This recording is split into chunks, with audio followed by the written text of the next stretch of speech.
Dr. Minsker, you're more than kind, and I'm not sure I deserve all those accolades. It occurred to me, first of all, I should say welcome, because officially that's why I'm here. So welcome.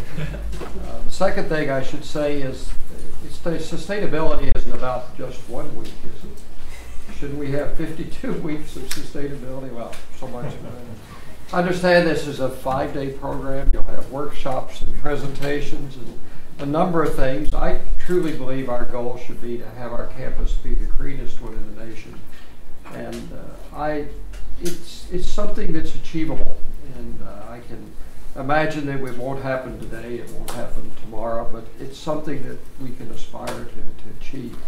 And we've made a lot of progress over the last several years, and I don't deserve much credit at all, but our students, Suhail is back here somewhere, Amy is here in the room, there's others that I won't mention.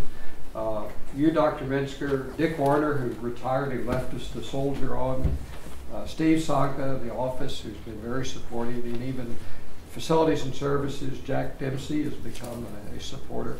And I think we do have a plan in place that we can achieve. One of the concerns I had as we developed our long-term planning was that we not commit ourselves to things that we couldn't achieve.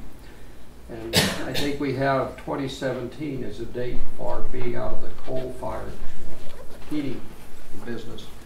And I know there was interest in making that happen sooner, but the reality is that as Jack and his team did their calculations, we can achieve that. And I'd much rather have something that we can actually accomplish and put in place a plan that sounds good, but it's not something that we can achieve. We've had a number of student teams coming up, and you know about these: Student Affairs Green Team, Vet Med, FAA.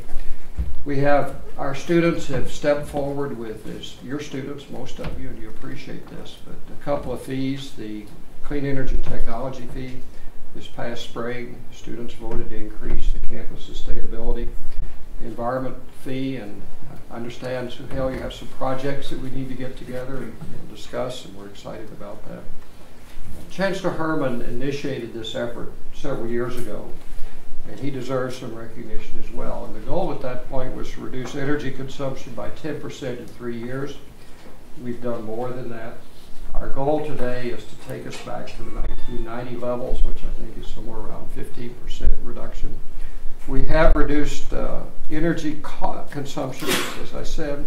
In the process, we've probably saved somewhere on an annual basis of between $14–16 million. So it's a cost savings. I'm frugal. It's a good thing, but it's also a good thing in terms of our environment. We have, and this is the one that I keep asking the people in Facilities and Services. So you say the dollar cost is down. What does that really mean? Because we know that the price of some of the energy sources has gone down, and we just taken advantage of markets. And since we began, we've achieved a 17.3% BTU per square foot reduction in energy usage since 2007. And I think that's something that we can be very proud of. And when we save money, that means that we don't have to increase tuition quite as much. It means we have resources available for other reasons. How has this been done? There's an amazing portfolio of things. You see Lincoln Hall being remodeled here, and the English building has some new windows in it. All of these things contribute, in that case, to tightening up the building envelope so the energy loss can be done. Retro commissioning of buildings, a new word for me. Cranert, I think most of us didn't realize the extent to which the control systems in that building had deteriorated. Fixing those and some other things reduced energy consumption by about 30%. Just an amazing amount of reduction. We also in Cranert put the LED lights. By the way, you know that Nick Haladiak, a member of our faculty of electrical and computer engineering, not on our campus, but while he was at AT&T, developed the LED light. That was his technology. And some of his colleagues have challenged me to declare that we will be the first LED campus. I think that's actually exciting.